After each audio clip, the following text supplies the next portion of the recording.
नमस्कार, स्वागत है आप सभी का एसीएन न्यूज पर। मैं हूं शाहीन खान। नजर डालते खबरों पर। मुख्यमंत्री विष्णुदेव साय शुक्रवार को नगर निगम दुर्ग के वार्ड 3 कबड्डी मैदान में आयोजित विभिन्न विकास कार्यों के भूमि पूजन कार्यक्रम में शामिल हुए। मुख्यमंत्री श्री साय ने गया नगर वार्ड 4 में लगभग 2 करोड़ से भी अधिक की राशि से सर्व सुविधा युक्त मांगलिक भवन निर्माण व उर्ला वार्ड 58 में 2 करोड़ से अधिक की लागत से बनने वाले खेल मैदान सहित शहर के विभिन्न वार्डों में लगभग 22 करोड़ से भी अधिक की राशि से होने वाले विभिन्न विकास कार्यों का भूमि पूजन किया। इस दौरान मुख्यमंत्री विष्णुदेव साय ने प्रदेश की पूर्ववर्ती कांग्रेस सरकार पर जमकर निशाना साधा। देखिए, आज यहाँ पर भूमि पूजन कार्यक्रम का आयोजन था और हमारी सरकार को अभी मात्र 9 महीने हुए हैं और आज हमारे साथ हमारे छत्तीसगढ़ के डिप्टी सीएम भी हैं श्री अरुण साव जी, जिनके पास शहरी विकास मंत्रालय भी है।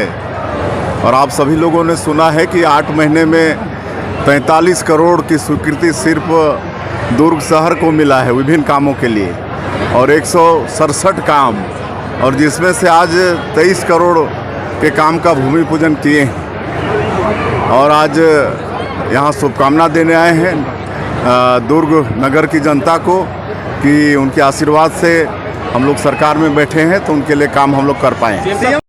अब जहाँ तक डोंगरगढ़ की बात है, उसमें जांच का आदेश हुआ है, वास्तविकता आएगा तो उस पर कार्रवाई होगी। फेडरेशन के लोग हड़ताल में बैठे हैं। 5 साल उनको समय मिला था, बहुत बड़ा जनादेश मिला था और 5 साल में ही वो सरकार से आउट हो गए। अगर अच्छा काम किए होते तो यहाँ की जनता उनको दोबारा सरकार में बैठाई, तो उनको मतलब आत्मावलोकन करने की आवश्यकता है। सबका समाधान होगा। मुख्यमंत्री विष्णुदेव साय ने शुक्रवार को खेल एवं युवा कल्याण विभाग की गतिविधियों की समीक्षा बैठक ली। मुख्यमंत्री ने समीक्षा बैठक में खेल अधोसंरचना की प्रगति और खिलाड़ियों की प्रतिभा निखारने के लिए सुविधाओं के विस्तार पर चर्चा की। समीक्षा बैठक में मुख्यमंत्री ने खेलों के लिए बेहतर सुविधाओं के निर्माण और खिलाड़ियों को प्रेरित करने की दिशा में तेजी से कार्य करने पर बल दिया। ये बैठक प्रदेश में खेल विकास को गति देने के लिए महत्वपूर्ण कदम साबित होगी। मुख्यमंत्री निवास कार्यालय में आयोजित बैठक में राजस्व एवं खेल मंत्री टंकराम वर्मा, मुख्य सचिव अमिताभ जैन, राजस्व विभाग के सचिव अविनाश चंपावत, खेल एवं युवा कल्याण विभाग के सचिव हिमशिखर गुप्ता, मुख्यमंत्री के सचिव द्वैपी दयानंद व राहुल भगत और अन्य अधिकारी मौजूद रहे। छत्तीसगढ़ कांग्रेस ने पवित्र गिरौदपुरी धाम से शुक्रवार 27 सितंबर से न्याय यात्रा की शुरुआत कर दी है।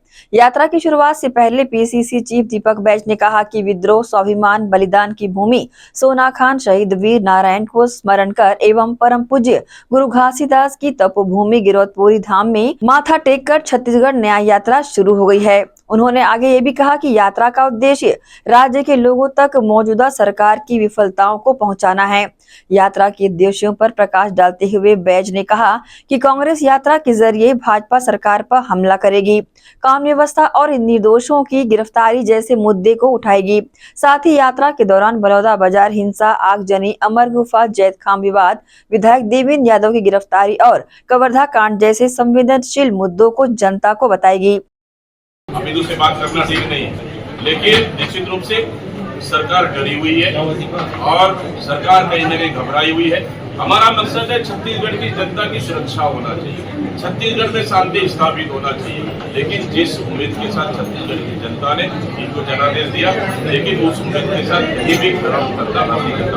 एकता, शांति, भाईचारा, बच्चे बन के एक सवाल, छत्तीसगढ़ की शांति स्थापना, ये हमारा प्रमुख संदेश है। बाकी पहुंचाने और कॉन्फ्रेंस पोस्टर के माध्यम से भी हम लोग घर घर तक सरकार की नाकामियों को हम पहुंचाने के लिए उसकी भी तैयारियां 9 महीने में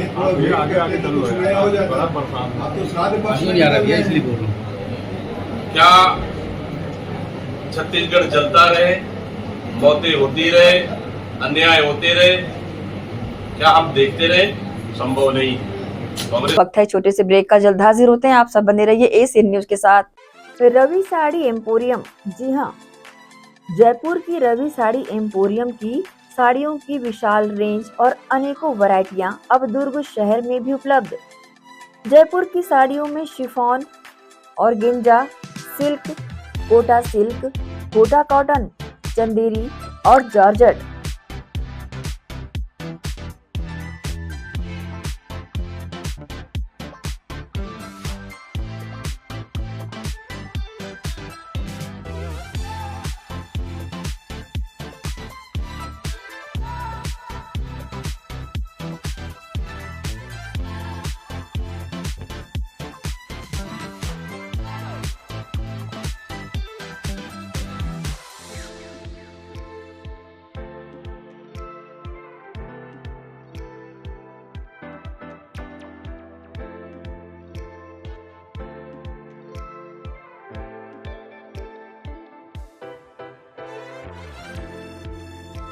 मनपसंद कलर व बेहद किफायती दरों पर रवि साड़ी एम्पोरियम की जयपुरी साड़ियों की विशाल श्रृंखला के छत्तीसगढ़ के अधिकृत थोक विक्रेता बर्मेचा टेक्सटाइल में महिलाओं की मनपसंद जयपुरी साड़ियां उपलब्ध है।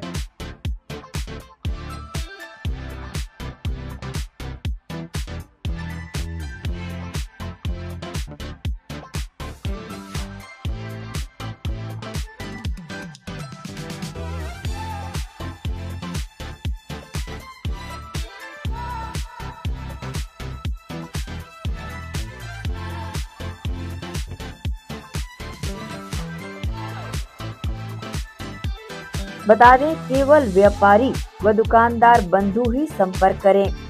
हमारा पता अधिकृत थोक विक्रेता बर्मेचा textile, Digambar Jain Mandir road, Gandhi Chowk, Durg, Chhattisgarh.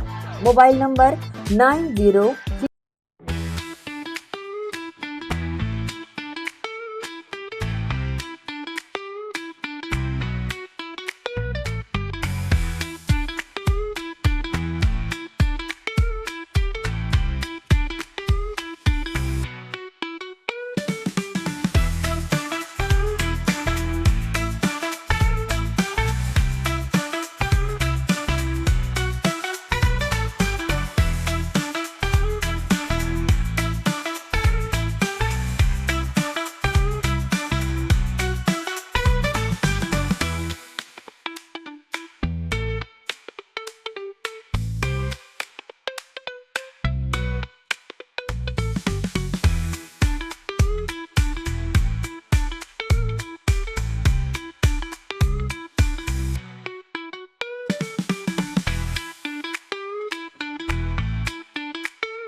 Panesar combine harvester, technology में है दम, खुशहाली रहे हर कदम। Panesar agrotech private limited Bharat की हाईटेक कृषि इम्प्लीमेंट्स बनाने वाली एक अग्रणी कंपनी है।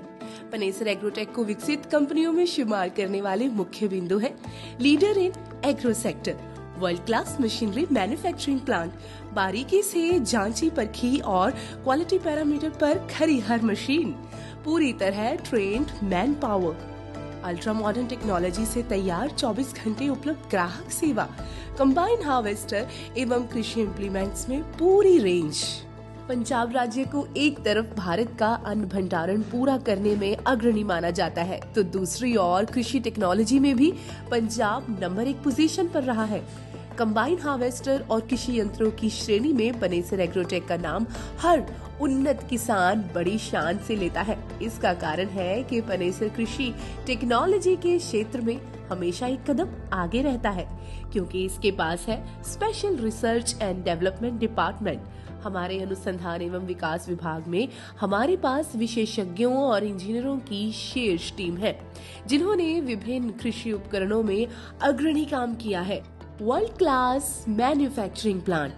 मशीनरी प्लांट पूरी तरह से उच्च तकनीक मशीनरी और ऑटोमेटेड प्रणाली से सुसज्जित है।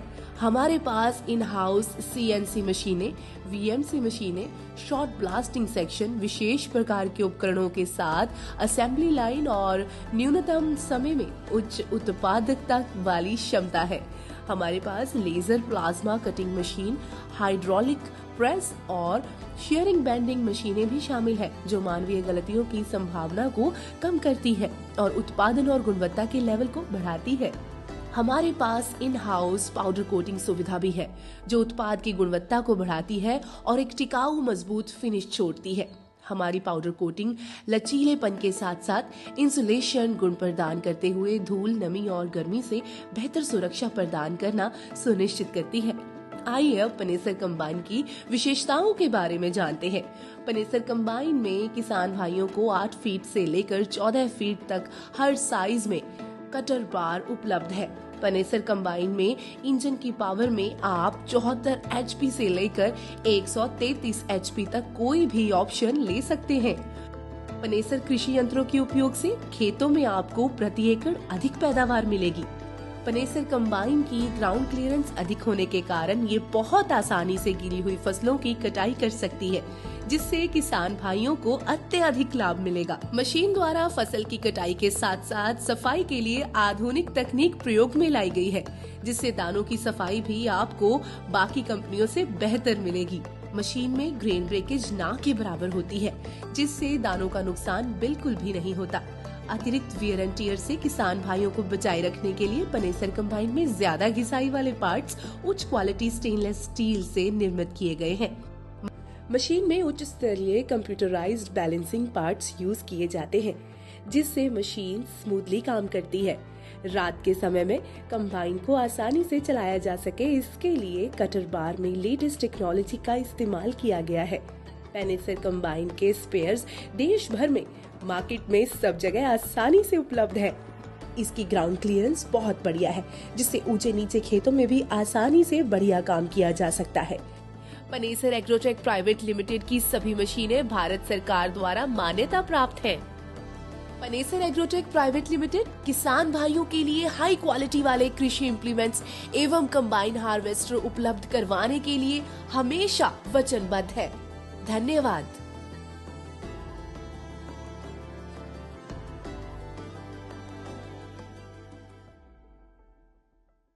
ब्रेक के बाद आपका स्वागत है। कांग्रेस की न्याय पदयात्रा की शुक्रवार को बलौदा बाजार से शुरुआत हुई। पदयात्रा पर भाजपा प्रदेश प्रभारी नितिन नवीन ने तंज कसते हुए कहा कि कांग्रेस ने छत्तीसगढ़ की जनता के साथ अन्याय किया है, उसके लिए पछतावा होना चाहिए। इस यात्रा में उन्हें अन्याय का हिसाब देना चाहिए। भाजपा प्रदेश प्रभारी नितिन नवीन ने ये भी कहा कि कांग्रेस शासनकाल में SP वर्ग के छात्रों को नग्न प्रदर्शन करना पड़ा। PSC के घोटाले में पूरी सरकार इन्वॉल्व थी। लोग भूले नहीं है कि किस तरह से गरीबों को आवास से वंचित रखा गया, क्योंकि उनके चेहरे नहीं चमक रहे थे।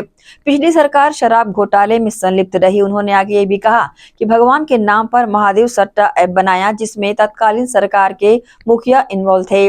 पूरे छत्तीसगढ़ को करप्शन का बाजार बना रखा था। इसके अलावा उन्होंने झारखंड मुख्यमंत्री के करीबी पर दर्ज FIR पर उन्होंने कहा कि गुरुजी शिष्य को समझाने गए थे, अब गुरुजी जेल के रास्ते में हैं, तो शिष्य भी जेल के रास्ते में जाएंगे। कांग्रेस देश के साथ जितना अन्याय किया है, उनको उन अन्याय का हिसाब देना चाहिए। खास करके छत्तीसगढ़ की जनता से माफ़ी मांगनी चाहिए। किस प्रकार से SC वर्ग के छात्रों को नंग धन प्रदर्शन करना पड़ा, वो दिन भूला नहीं। किस प्रकार से PSC के घोटाले में पूरा सरकार इन्वॉल्व है, लोग भूले नहीं हैं। किस प्रकार से प्रधानमंत्री आवास को केवल अपना चेहरा नहीं चमक रहा था, इसलिए गरीबों का आवास छीनने का काम गुनाह किसी ने किया तो वही कांग्रेस की सरकार ने किया। किस प्रकार से शराब घोटाले में सरकार पूरी तरह से संलिप्त नजर आई। भगवान के नाम पर जिस प्रकार से महादेव ऐप बनाकर किस प्रकार से सरकार का मुखिया, उस समय के तत्कालीन कांग्रेस के जो नेता थे, वो खुद उसमें इन्वॉल्व थे। पूरी तरह से पूरे छत्तीसगढ़ में करप्शन का बाजार बनाया हुआ था। तो इन सब चीज़ों के लिए जो अन्याय किया है छत्तीसगढ़ की जनता के साथ, उनको इसके लिए पछतावा होना चाहिए, माफ़ी मांगनी चाहिए, और मुझे लगता है कि उनके अन्यायों का हिसाब उनको इस यात्रा के क्रम में देना चाहिए। एक नई एफआईआर दर्ज एसीबी ने की है शराब घोटाले के झारखंड मामले में। देखिए, गुरुजी गए थे शिष्य को समझाने के लिए, तो गुरुजी अब जेल के रास्ते में है तो शिष्य भी जेल के रास्ते में जाएंगे। धन्यवाद।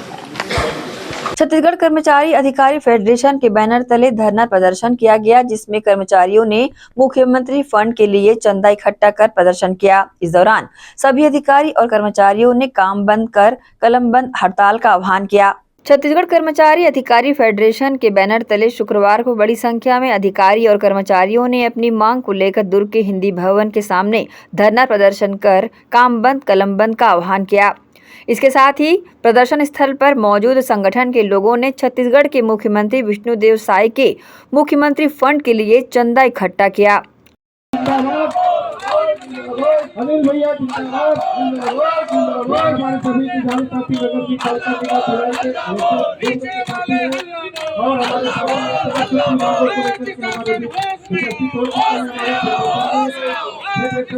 आपका हाथी का स्वागत करता हूँ।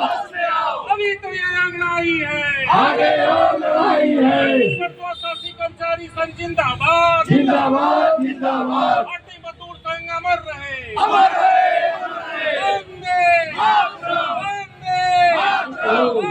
इस मौके पर अधिकारी और कर्मचारियों ने काम बंद कलम बंद का आह्वान कर अपनी मांग को लेकर नारेबाजी की।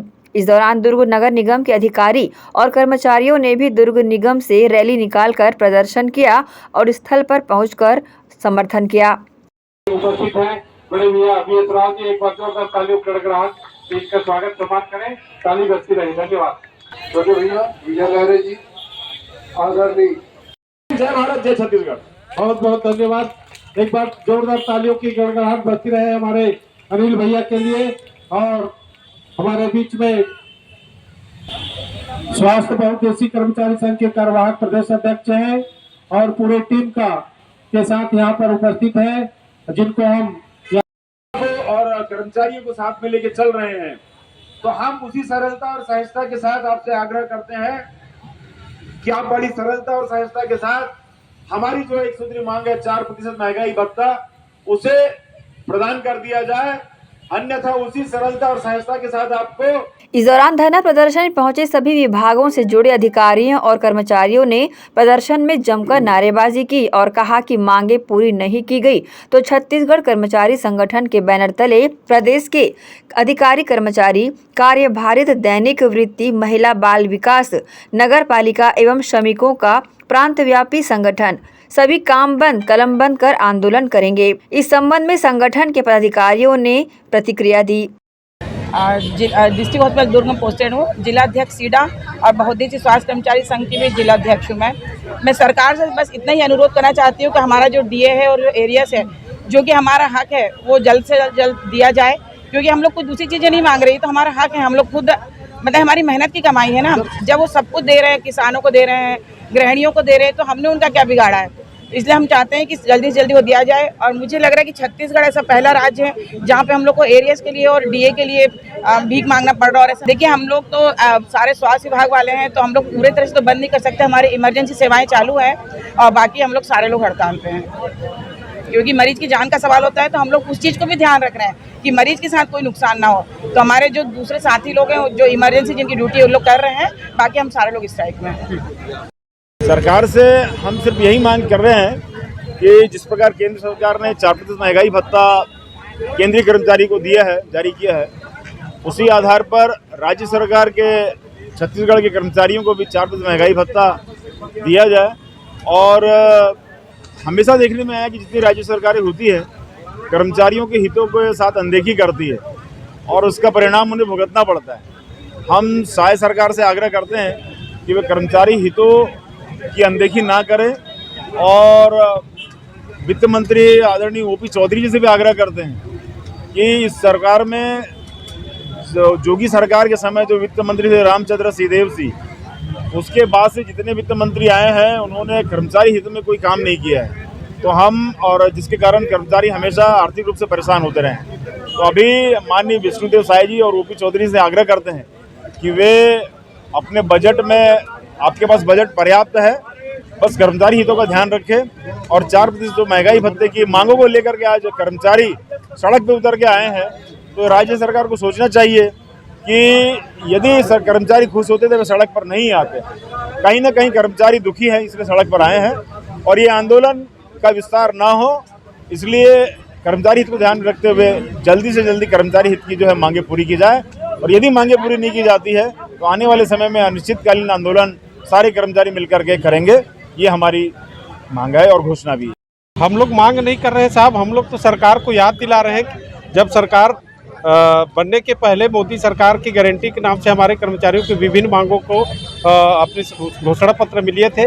इसमें सिर्फ हम 4 मांग को ही हम अभी सरकार से मांग कर रहे हैं कि केंद्र के समान हमको महंगाई भत्ता दे दिया जाए, केंद्र के समान हमको गृह भाड़ा भत्ता दिया जाए, हमारे जो मध्य प्रदेश में 240 दिन के स्थान पर अवकाश को 300 दिन किया जाए। यही जो प्रमुख मांग है, इसको लेकर के हम लोग सब यहाँ पर एकत्रित हैं। पूरे प्रदेश में माननीय कमल वर्मा जी के नेतृत्व में आज हम पूरे जिला स्तर पर, तहसील स्तर पर एकत्रित हुए और कर्मचारियों में आज पूरे हमारे विभाग के जितने भी दफ्तर है सारे बंद करके कर्मचारी साथी इस मांग को समर्थन के लिए यहाँ पर उपस्थित हुए हैं। और फेडरेशन के साथ कम से कम हमारे दुर्ग जिला में पूरे जितने भी संबंध संगठन हैं, सभी नगर निगम, नगर प्रकोष्ठ, भिलाई, दुर्ग से लेकर के हमारे कलेक्टर कार्यालय, कृषि कार्यालय, राजस्व, सेल टैक्स, वन विभाग, ये सारे दफ्तर के कर्मचारी साथी आज यहाँ पर एकत्रित हो चुके हैं। और सरकार से हम लोग आग्रह करते हैं, निवेदन करते हैं, ये 4था चरण का आंदोलन है। हम लोग 3 बार ज्ञापन दे चुके हैं, माननीय प्रमुख सचिव जो मुख्यमंत्री के नाम से कलेक्टर महोदय को हम ज्ञापन दे चुके हैं। आज ये 4था ज्ञापन है और इसके बाद भी सरकार संज्ञान में नहीं लेती तो निश्चित तौर से प्रांत स्तर से जो हमारी कोर कमेटी है जैसा निर्णय लेगी उसके हिसाब से फिर आंदोलन को उग्र किया जाएगा। सरकार के नाम को बनाने में सहायक है, जो सरकार के बुनियादी को बनाते हैं, जो सरकार के कामकाज को गांव में क्रियान्वित करते हैं, इनको ये समझना होगा। अभी तो ये अंगड़ाई है, देखो आगे बहुत लड़ाई है, रणनीति तय हो रहा है। आज हमने कलम बंद काम बंद किया है, कल हो सकता है कि हम अनिश्चितकालीन हड़ताल का भी आह्वान करें।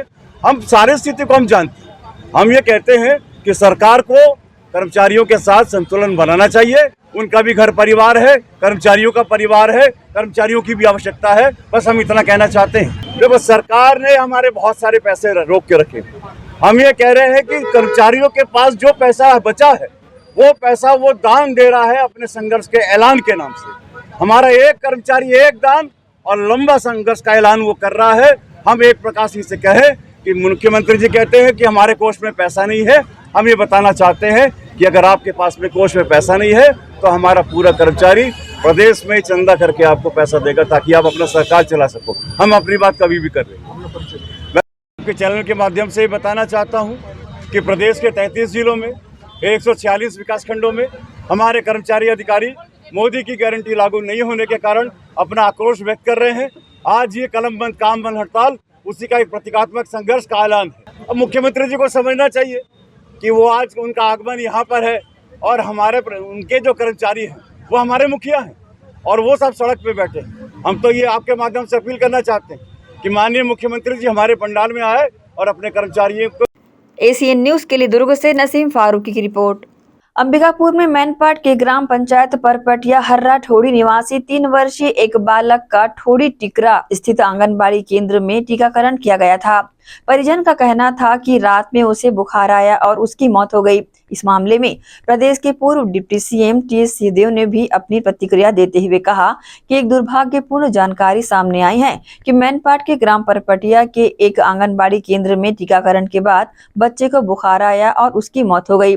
जब टीका खरीदा गया था तो उस समय उसकी क्वालिटी कंट्रोल हो गई थी या नहीं, इस बात का भी ध्यान देना होगा। उन्होंने कहा कि कोई भी टीका पहले लैब में भेजा जाता है, सैंपल 2-3 लेबोरेटरी से क्लियर होने के बाद ही इसे उपयोग में लाया जाता है। इन बातों को ध्यान में लेकर ही टीकाकरण को आगे बढ़ाना चाहिए। उन्होंने कहा कि बिलासपुर के बाद दोबारा ये बात सामने आ रही है, इसे गंभीरता से लेते हुए इसकी गहराई से जांच करानी चाहिए कि आखिर ऐसा क्यों हो रहा है।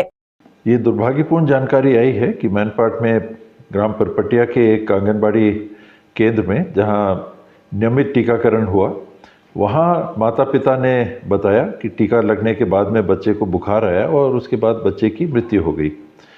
मीडिया में जो बात आई है वो डॉक्टर का ये कहना है, डॉक्टर्स का ये कहना का है या CMHO का ये कहना है कि दूध सांस की नाली में अटक जाने से दूध पी रहा होगा बच्चा, उस कारण से मृत्यु हुई है।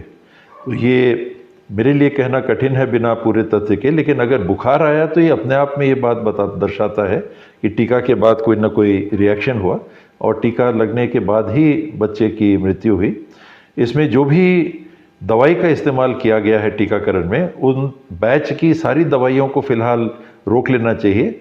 जहाँ जहाँ भेजा गया है लगाने के लिए टीका, उसको अलग कर देना चाहिए, स्टोर में रख लेना चाहिए और उसकी जांच करा के अगर वो सैंपल फिर सही पाया जाता है तब फिर उसका उपयोग करें। ये भी जानकारी ले लेनी चाहिए कि जब खरीदा गया था ये टीका तो उस समय इसका क्वालिटी कंट्रोल हो गया था कि नहीं।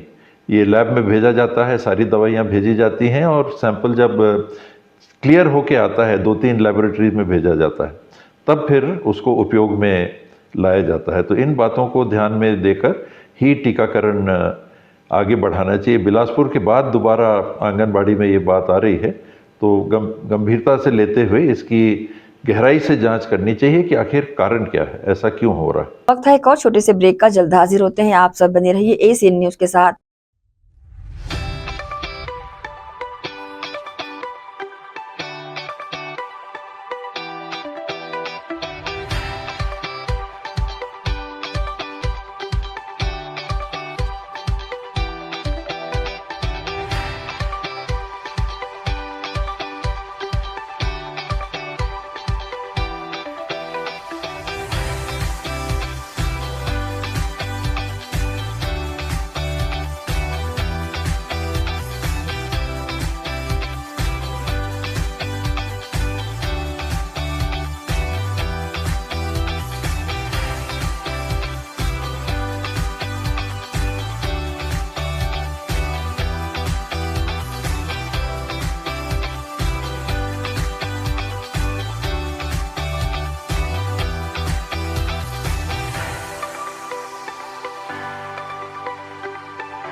श्री शंकराचार्य प्रोफेशनल यूनिवर्सिटी जुनवानी, जी हाँ, सत्र 2024-25 के लिए प्रवेश प्रक्रिया प्रारंभ है। डिप्लोमा इन फार्मेसी एवं बैचलर ऑफ फार्मेसी के लिए प्रवेश प्रारंभ है। बिना PPHD दिए सीधा प्रवेश। इतना ही नहीं, 10वीं और 12वीं में गणित और विज्ञान के छात्रों के लिए सुनहरा अवसर है। सीमित समय, सीमित सीटें। अगर है सपनों को पूरा करना तो भरना होगा ऊंची उड़ान। जल्दी करें, प्रवेश प्रारंभ है। प्रेजेंटली शंकराचार्य ग्रुप के अंदर 4 फार्मेसी कॉलेजेस हैं। इन चारों फार्मेसी कॉलेजेस में diploma in pharmacy and bachelor of pharmacy की कोर्सेज रन होती हैं। साथ में masters in pharmacy and PhD की कोर्सेज भी हम ऑफर करते हैं। शंकराचार्य प्रोफेशनल यूनिवर्सिटी के अंदर ये चारों कॉलेज एफिलिएटेड हैं and most importantly pharmacy council of India ने चारों कॉलेजेस को अनुमोदन दिया है। जैसे कि आप जानते हैं, Shankaracharya group is famous for its infrastructure, its faculty, its students group, and in every aspect we are on top as from 2008. So in this year also, अगर आप चाहते हैं कि आप 12th के बाद साइंस में आपके भविष्य बनाना चाहते हैं, तो शंकराचार्य प्रोफेशनल यूनिवर्सिटी में एक बार जरूर आए। फार्मेसी कोर्स में अभी डायरेक्ट एडमिशन 12th की परसेंट बेसिस पे दिया जा रहा है, तो जल्द से जल्द संपर्क करें। तो एडमिशन हेतु जल्दी करें श्री शंकराचार्य प्रोफेशनल यूनिवर्सिटी जुनवानी भिलाई छत्तीसगढ़। संपर्क करें 9977258200।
ब्रेक के बाद एक बार फिर से आप सभी का स्वागत है। भिलाई 3 के प्राथमिक स्वास्थ्य केंद्र के द्वारा भिलाई चरोदा क्षेत्र में आयुष्मान पखवाड़ा अंतर्गत जन जागरूकता रैली निकाली गई। कार्यक्रम में बतौर मुख्य अतिथि चिकित्सा अधिकारी डॉक्टर आदित्य नारायण शर्मा, नायब तहसीलदार चंद्रशेखर कंवर व वार्ड पार्षद प्रेमलता चंद्रकार, आयुष चिकित्सा अधिकारी डॉक्टर नितिन कश्यप, शहरी स्वास्थ्य कार्यक्रम के बीटी ईटीओ सैयद असलम शामिल रहे। आयुष्मान पखवाड़ा अंतर्गत नए हितग्राहियों जिनका पंजीयन नहीं हुआ है, उनका पंजीयन कर नए कार्ड बनाए जाएंगे। जिनके कार्ड बन चुके हैं उनको डिजिटल कार्ड वितरण किया जाएगा। बीईटीओ सैयद असलम ने बताया कि आयुष्मान कार्ड की किस प्रकार की स्वास्थ्य सेवाएं किन किन अस्पतालों में ले सकते हैं, कितने राशि तक इलाज होगा और प्राइवेट, निजी और शासकीय अस्पतालों में प्रधानमंत्री जन आरोग्य आयुष्मान कार्ड की विशेषता से संबंधित सभी इलाज निःशुल्क कराने संबंधित जानकारियां साझा की। रैली में आयुष्मान से ग्रामीण व शहरी क्षेत्रों में विकसित होता भारत, आयुष्मान भारत से विकसित भारत की मजबूत आधारशिला, आयुष हो रहा भारत जैसे नारे लगाकर मितानिनों ने वार्ड भ्रमण किया। शहरी स्वास्थ्य कार्यक्रम चरोदा भिलाई खंड विस्तार प्रशिक्षक अधिकारी सैयद असलम ने बताया कि लोगों को भी जागरूक होना पड़ेगा कि सरकार हर वार्ड में आयुष्मान कार्ड बनाने शिविर आयोजित कर अपना कुछ समय निकालकर स्वास्थ्य के लिए योजनाएं संबंधित आयुष्मान कार्ड निःशुल्क बनाकर सुरक्षित रखें। 1 सितंबर से 30 सितंबर तक आयुष्मान पखवाड़ा बनाने के भारत सरकार के द्वारा निर्देश दिए गए हैं, जिसके कार्यक्रम में राज्य सरकार द्वारा नोडल एजेंसी संचालनालय स्वास्थ्य सेवा द्वारा सभी आयुक्त को और जिला कलेक्टरों को इसके निर्देश दिए गए हैं, जिसमें जिले के अंतर्गत विभिन्न कार्यक्रम आयोजित हो रहे हैं। आयुष्मान से संबंधित निबंध प्रतियोगिता शाला स्कूल में कराई जा रही है, रैली कराई जा रही है, जागरूकता रैली कराई जा रही है। आयुष्मान कार्ड से लोगों को ज़्यादा से ज़्यादा लाभ मिले। आयुष्मान कार्ड में जो सेवाएं शासन के द्वारा दी जा रही है सरकारी अस्पतालों में, निजी अस्पतालों में, किस तरीके से उन अस्पतालों का लाभ हम उठा सकते हैं हितग्राही।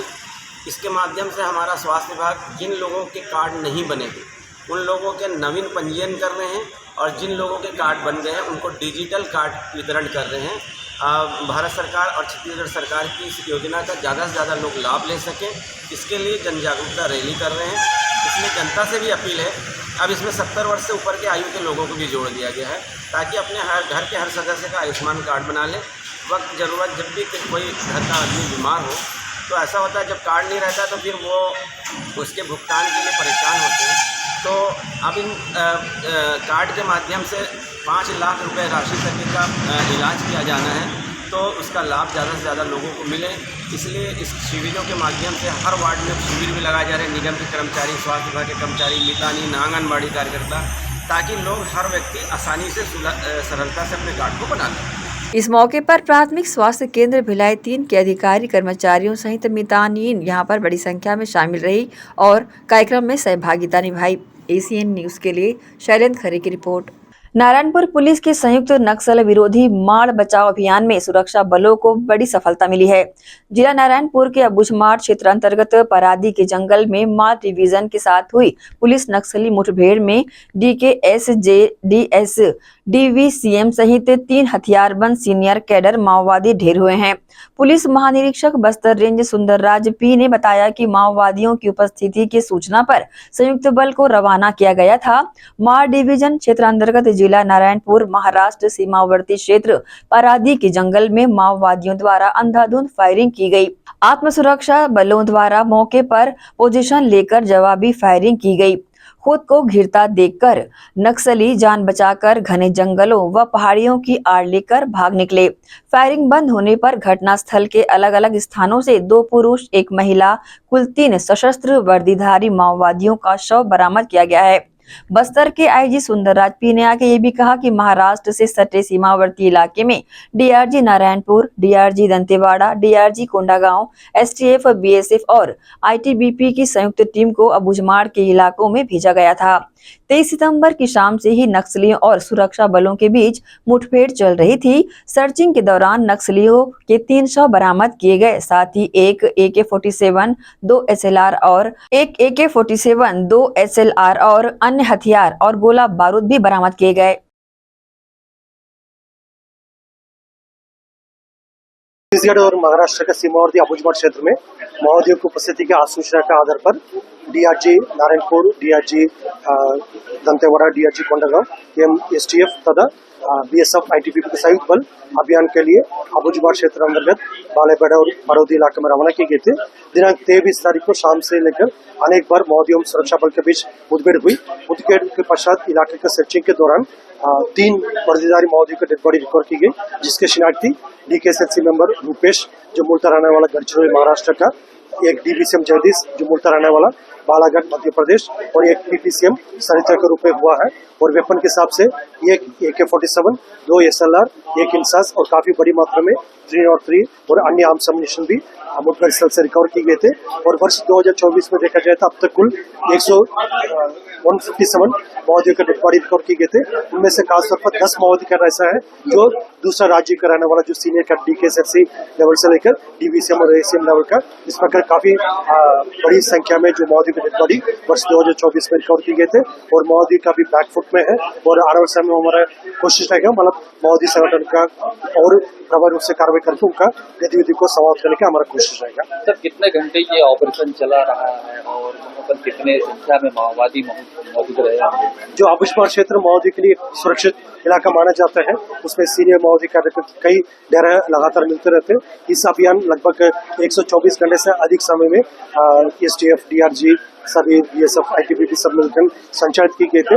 और इस अभियान के दौरान कई जैसे कठिन परिस्थिति भी थे, लगातार बारिश भी हो रहा है, नदी नाला में पानी भी भरा हुआ। इसके बावजूद सुरक्षा बल द्वारा काफी डेडिकेशन के साथ और सावधानीपूर्वक इस अभियान को संचालित किए गए थे, जिसका परिणाम काफी अच्छा रहा।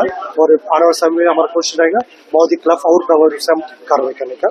सर, माओवादियों के जो टॉप लीडर होते हैं उनकी स्ट्रेटेजी किस तरीके से होती है? वो सेंटर में रहते हैं, फ्रंट में रहते हैं, या छोटे कैडर को वो फ्रंट में रखते हैं? क्या कुछ स्ट्रेटेजी वहाँ रहती है? जो हमेशा माओवादी का टॉप लीडरशिप आमतौर पर जो तेलंगाना, महाराष्ट्र या अन्य बाहर राज्य के होते हैं, वो स्थानीय माओवादी कैडर के ह्यूमन शील्ड के रूप में इस्तेमाल करते हैं और उसका फुट सोल्जर के रूप में सामने रखकर जो सीनियर माओवादी कैडर मुठभेड़ के दौरान पीछे से भाग जाते हैं। लेकिन वर्ष 2024 में सुरक्षा बल द्वारा बेहतर रणनीति के साथ कार्रवाई करने के परिणाम स्वरूप अभी तक टॉप लीडर से जैसा अभी 10 जो टॉप माओवादी कैडर, जिसमें 3 DKSFC मेंबर्स है, जोगन्ना, रणधीर, रूपेश और DVC में शंकर राव, विनय और ACM में लक्ष्मी और जैसा संगीत, इस प्रकार का 10 माओवादी टॉप लीडर्स वर्ष 2024 में न्यूट्रलाइज किए गए थे और अनेक माओवादी कैडर गिरफ्तार भी किए गए थे।